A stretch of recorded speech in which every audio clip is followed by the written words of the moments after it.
Hello, planet Earth.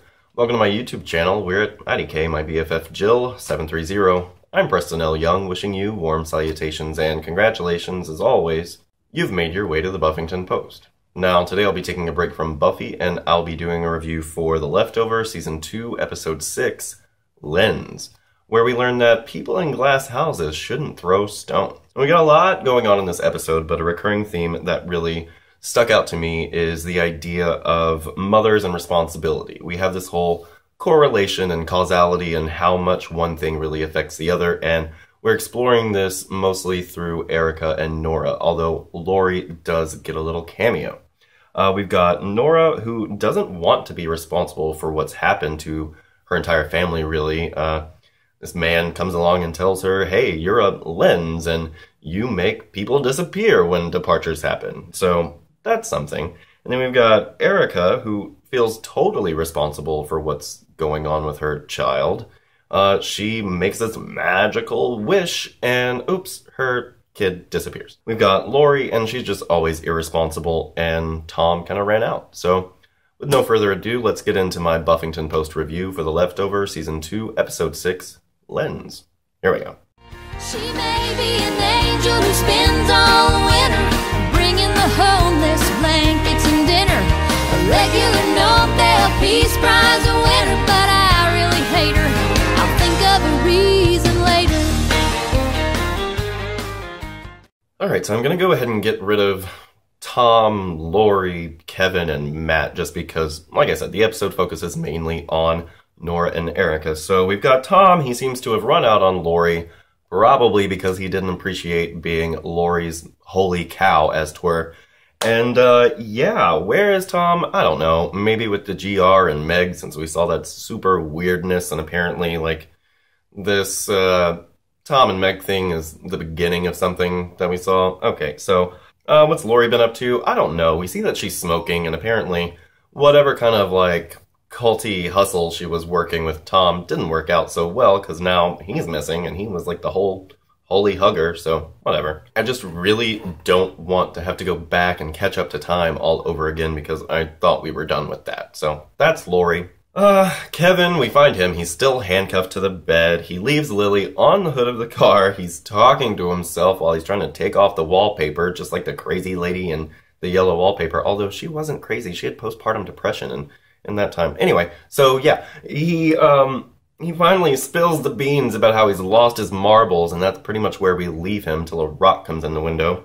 We've got Matt, who seems to be doing fine down in crazy Carney Town. He's excited about the appointment to go and see the OBGYN, and what really struck me about this was the dynamic between Matt and Nora. You just really believe that these are siblings, the way that they squabble about, you know, the fundraiser and how he really doesn't want Nora to go to the fundraiser because of Mary, and he specifically doesn't want her to take Mary, but at the same time, I feel like he doesn't want Nora to go just on principle alone, because he's out here because of these people that she's going to support. And so I did like that. I really like the dynamic between those two characters, and I'm excited to see more of it as the season progresses. Something that really struck me, kind of like the line of the week, was little world building thing that they kind of threw in when Nora is talking with George Brevity, the guy from the DSD. When she's giving him directions to the breakfast place, she says there's a green awning across from the guy in the tower, which I thought was just really neat. You can tell that Nora's kind of getting used to this whole miracle situation. Alright, so the episode starts off and we have Dr. Rude, who is going on about causality and correlation, which is kind of what we're going to be exploring in this whole episode. Just because something happens to fit into the same sphere, does one really affect the other? So Dr. Rude, he makes his way into Miracle. He comes in, he makes it to the Murphy's house. He says, hey, is this your house? And when she says, who wants to know? He immediately knows that it is. He goes next door to Nora and starts waving his magic wand at her. And he basically accuses her of being responsible for the disappearance of her husband and children. So we get our opening credits. Still loving the opening credit sequence. Nora is up at the crack of Why Am I Awake, and she throws a rock through the Murphy's window. Now, at first I thought, well, she's just mad because they kind of cast Matt out into the crazy Carney wilderness. But the more I thought about it, and especially as we get to the end of the episode, it's because she's mad at them because she believes, or we believe she believes, that Evie did not depart. She believes that this is fraud, and she's not going to have these next door neighbors basically be posers, and she throws a rock because she's mad at them for kind of taking this pain that should be hers. You know what I mean? So I did like that. Or at least that's what I kind of got into it. And on the idea that she's throwing rocks through windows because she doesn't like liars, it really relates her to John, who's doing the same thing with these kind of charlatans, as he believes them, around town. And about the rock, I think it's really interesting that, of course, Erica couldn't have heard the rock, and John wouldn't have been able to hear the rock because he was sleeping. And it just kind of occurred to me that the reason that John is a really heavy sleeper is because he was in prison. So dumb. I don't know why I didn't realize that before. So later in the morning, the DSD comes to the Murphys' house, but they ignore it. And we see the DSD guy go to Nora to, of course, ask for breakfast directions. So he and Nora are talking about the fact that they're both in the DSD, and he mentions how the questionnaire has been updated with new data. And of course, Nora, she wants to read that questionnaire. It really becomes the catalyst for Nora's experience here. She's on a quest for questionnaire. It's a questionnaire. So, you know, she follows him to the diner later on, and she asks him about the questionnaire, and she finds out about this whole lens situation, wherein basically a person can be a lens. That's what this scientific theory is kind of pointing at, that certain people emit some kind of something or other, and it makes people around them depart during a departure. So what the fuck, Nora? Are you responsible for this? Aren't you responsible for this? It's really crazy. And she keeps getting these calls from the doctor's friend or colleague, and she's like, hey, sorry about Dr. Rude. He doesn't have any people skills, yada, yada, yada. We really need you to come in. But she doesn't want to hear anything about that. So we've got these other moms, and if you've been watching my reviews, you know I think Erica knows what's going on. And so these other moms, I wonder how much they know, or if they know anything, or, you know, did they depart really? But no, I still think Erica's in on it. But, you know, I do wonder if these other moms are too. And they talk about having to answer the questions for the DSD. They say, we just need you to answer them so that they can rule out. And she says, rule out what? Now, at this point, I really am still wondering just how long these girls have been missing. Did they say it in this episode? Please let me know if you know in the comment section down below, because I am so confused as to how long the girls have been missing at this point in time. So Erica, you know, she's talking to this guy that she's bandaging up because she needs to go take care of this guy who got all beat up by her husband for selling water for $500 a milliliter. And he says, hey, if they want to spend that much for it, then I'm going to sell it. So she's not going to have any of that. We got a scene with Erica and her bird, her stack of birds and from the box. Like, what the fuck? Erica is collecting birds. And we get the answers on all the bird stuff and whatever. So she talks to John about how he just needs to hit people. And Nora, these doctor people call her back from this research institute, and she wants to know exactly why they're collecting their data and what do they think is up with her. Like, what's the deal? And so the woman doesn't want to tell her, but finally she says, girl, you're all possessed by the demon Azrael, and it's just bad, and it's not your fault, but we think this is what's going on. We've already contacted the Vatican. And when she started, as soon as she said the demon Azrael, Nora's reaction was not far from mine, only she seemed a lot more relieved, but I just thought it was hilarious. So, you know, Erica, she needs some hearing aids, and she goes into her secret stash of John leaving clothes and money, and just pulls out some hearing aid batteries. Neat trick. So this guy, he leaves a pie at her door, and she was just putting the batteries in her hearing aids, and so she starts running after this dude. She wants to know who's leaving these pies. So the whole time, you know, she didn't have her hearing aids in, and I love the sound design, by the way. This whole scene, the sound design was amazing. I didn't like being deaf with Erica because I was hollering at her, girl, you can't hear cars, you're running into traffic, and then this car, like, hits her. But it's okay. So she gets the guy down, and so it turns out that Virgil has been sending these pies? What? So yeah, Virgil's been sending the pies. It turns out that this is, you know, Erica's father, And she finds out that Michael has been coming out to pray with Virgil, and they have this whole argument about how he needs to stay away from her family, and he says, hey girl, we're still family, and she says, stay away from us, yada yada yada. And he's got all these birds, and he wants to know if she wants a bird. So later at home, she's putting on this necklace, and she notes how she just wanted it for herself, and it didn't, I don't know what deeper meaning there really was. I mean, draw your meaning here. But, you know, I just thought it was a neat little character moment. I really enjoyed the way she spoke back at John there. It was really nice. And so she goes and talks to Michael about, hey, I know you're praying with your grandfather and you gotta cut that shit out. Or is he her brother?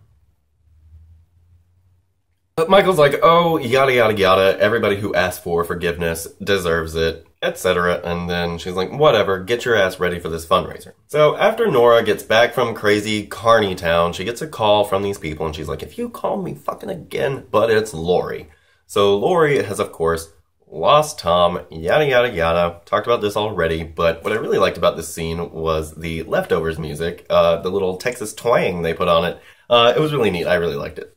And the moment that made me go, ooh, was the PayPal comment. So they ask her if she's got a PayPal account, and she says, yes, I've got a PayPal account because I had to get my hug from Holy Wayne, and I'm ready for you. So I really like the callback to the PayPal account. It was really neat. And we are in episode 6, and I like that we came back to Nora and the PayPal account just like we did in number 6 of season 1. So good on you. And of course, more crime lord Nora. Nora loves to steal things. To get into the fundraiser, she sits right behind old George Brevity of the DSD, and she starts getting his file. She's like, I'm gonna get that questionnaire, because Nora, she wants it for herself in truth, right? But she also knows that it's going to be this bridge between her and Erica, and she can say to Erica, here, I know you're lying. And, you know, Nora, crime lord, she's super smart, she's always 4 steps ahead. I don't know that there are any children watching The Leftovers, and I'm kind of worried if children are watching The Leftovers. I don't know if they should be. But children, if you're watching The Leftovers, I hope you all want to grow up to be Nora Durst, because, you know, we've all missed our chance. So then we get Jerry in his damn goat, and this bitch in her damn wedding dress, and Erica goes ham. She says, holy shit, we're not safe. You in your wedding dress, you're not keeping us safe. You and your goat, you're not keeping us safe. My daughter is gone. And she actually says, she departed. She takes that goat and she goes home. So at this point, Nora leaves Kevin with Lily and Mary. Can you imagine him getting out to the car? I hope he, like, flags down Jill. But Nora goes to the Murphys' home, and she presents Erica with the questionnaire. She says, hey, these are the questions that they want to ask you. I happen to get my hands on them. And, yeah, I figured you might want to look at them so that you wouldn't be so afraid. And she says, what afraid of what? And she says, the truth, you know, like, your daughter didn't depart, and this is going to prove it. This is the proof. So, okay, Erica's like, oh, you want some proof? Well, why don't you come and ask me some questions? And, of course, again, we get this great callback to Nora and her job at the DSD, just like we did in season 1. Love it. She's asking Erica these questions.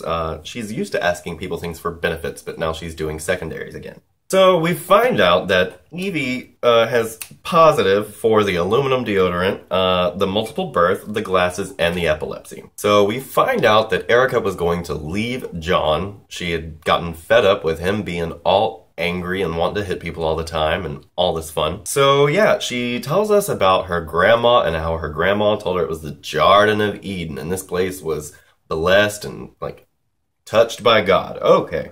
So we find out about these birds, and you put them in the ground for 3 days, and if they live, you make a wish, and it comes true if they live. And how Erica didn't believe any of this stuff. She did not believe any of this stuff. And then one day, half the world, well, not half the world, but, you know, so many people went missing, and nobody in their town went missing.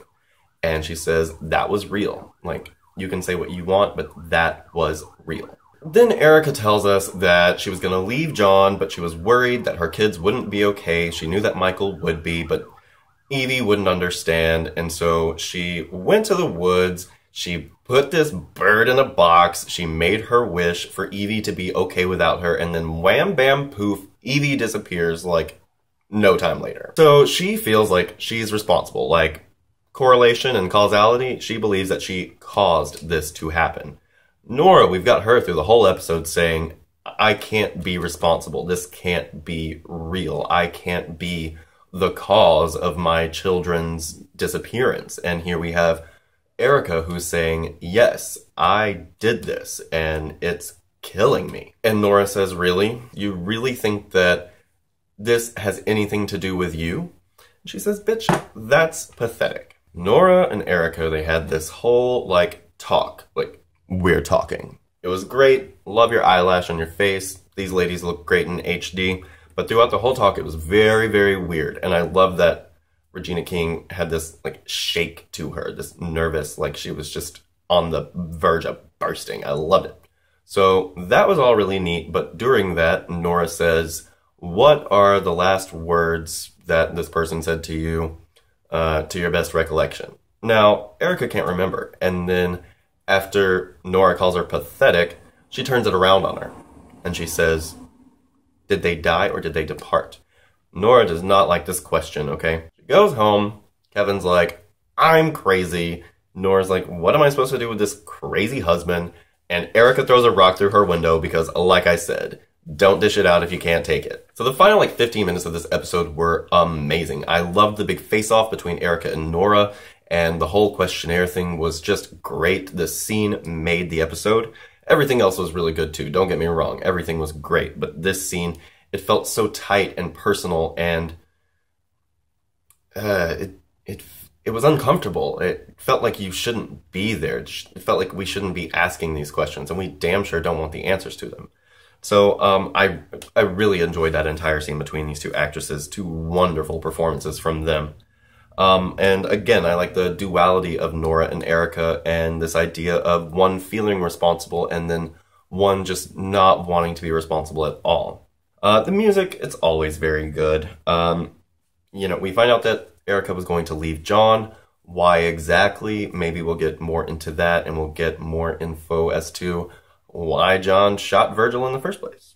Oh yeah, we found out that he shot Virgil. Could we have more Jill, please? I need a little bit more Jill. I felt like Jill was a much bigger force and presence in the first season than she is in season 2, and I would just like to see more Jill, please. Now, did they die or did they depart? I like how important this question is within this world. I like that there's such a big difference, and there really is. And at the same time, you think, is there a difference? But the sense of closure and the sense of questions, it's really scary, and the departure and death are so close that it's uncomfortable, but they really do have these very different kind of ideas behind them. So I like that question that Erica poses to Nora. Did they die or did they depart? Now, I still think that Erica knows something / a lot of some things. I think that Erica is got more than she's letting us in on. So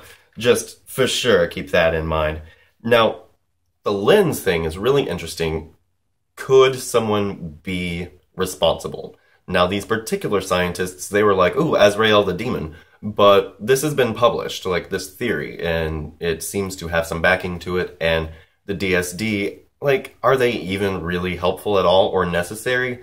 I don't know, but these folks are including this data into their new questionnaire. So that is enough for Nora to worry about anyway. And did they depart? Did these girls depart? What do you think, Planet Earth? Let me know in the comment section down below. I'm still thinking it's a hoax, and I think that Erica's in on it, but who fucking knows? Do you? Probably. And Kevin's crazy, but we'll have to deal with that next week. I'm really just wondering how Nora is processing this whole, oh, my boyfriend, he just kind of sees people that talk to him, and we're raising this baby together, and I moved to a different state in this whacked out, cracked out town. Yeah, that's definitely going to come with some consequences. And, kind of wrapping it all up, the causality and correlation, I like the question that we have here, and I like that the characters are asking themselves how responsible they are for these things that have happened to their children. It's very family, and what The Leftovers has really been doing this season is really bringing back that family element. Season 1, you got that sense of family, and it was all about Kevin trying to kind of bring his family back together, but when it seems like this new family kind of is together and now they're kind of being divided and we see the Murphys having lost somebody in their family, I like that. I like the idea of bringing it home and making it a smaller story within the bigger story. And so I do like that. And what I really would like to know is what our characters believe. Like, what do our characters believe? We have Erica who says she departed. And I didn't think that she really believed that. And I still don't believe that she believes that. But Nora, she tells Erica, what happened had nothing to do with you. And in the phrasing that she used and kind of the context, it seems like Nora may be coming around to the belief that they did depart. So, I don't know. Tell me what you thought, Planet Earth. I'm Preston L. Young. I hope you're having a great 2015 so far, everybody. You can come right back here to the Buffington Post anytime. I've got Buffy the Vampire Slayer reviews, Angel and Faith reviews, more The Leftovers Season 2 reviews to come, and more. Have a great day, and we'll see you next time. Bye.